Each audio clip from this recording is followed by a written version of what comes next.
Oi pessoal, meu nome é Alessandra.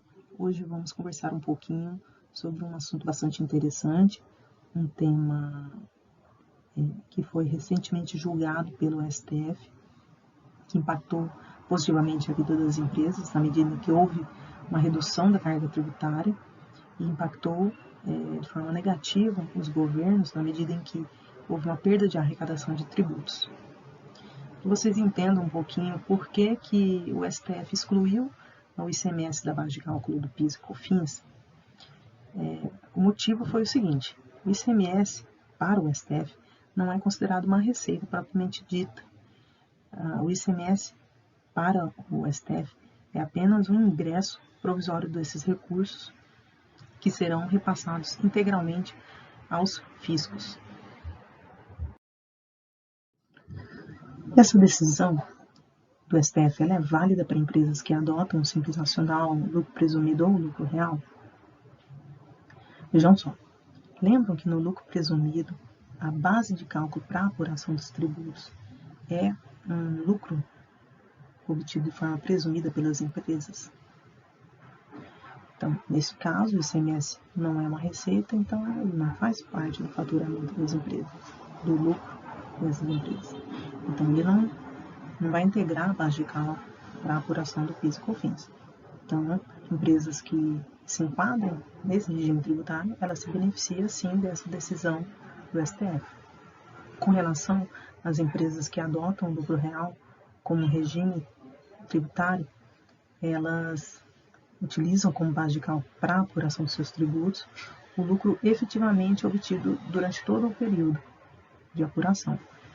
Nesse caso, o ICMS também, por não fazer parte da receita das empresas, não faz parte do faturamento, ele também não vai integrar a base de cálculo do PIS e COFINS. Da mesma forma que o lucro presumido, o lucro real também é um regime tributário que beneficia as empresas com essa decisão do STF. Por fim, empresas que adotam um regime tributário do Simples Nacional não vão calcular os seus tributos com base no lucro, e sim com base na receita bruta total oferida pelas empresas. Então, elas não se beneficiam dessa decisão judicial.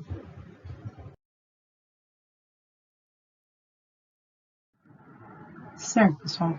Quanto aos procedimentos contábeis operacionais que as empresas deverão elaborar para retificar essas operações com mercadorias ocorridas nos exercícios anteriores à decisão do STF, no que se refere à exclusão do ICMS da base de cálculo PIS e COFINS, em recente publicação realizada pela Receita Federal, existem alguns procedimentos a serem observados pelas empresas para se habilitarem ao crédito tributário em questão.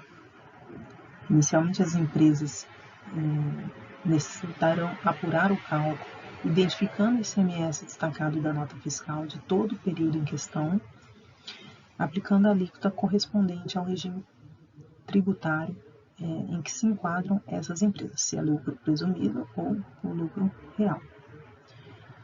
Posteriormente, existem outros procedimentos aqui identificados que as empresas precisarão realizar para obterem o benefício do crédito tributário. Certo. Além daqueles procedimentos que nós falamos agora há pouco, há outros procedimentos adicionais que as empresas precisarão adotar.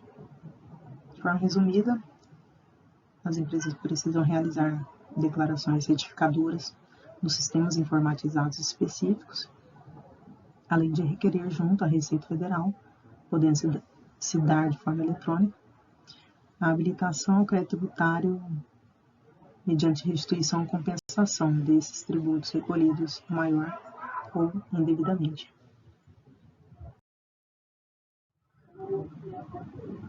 Um questionamento bastante recorrente é se nas operações que incidem o IPI, com essa decisão do STF, o IPI também seria excluído da base de cálculo do PIS e do COFINS?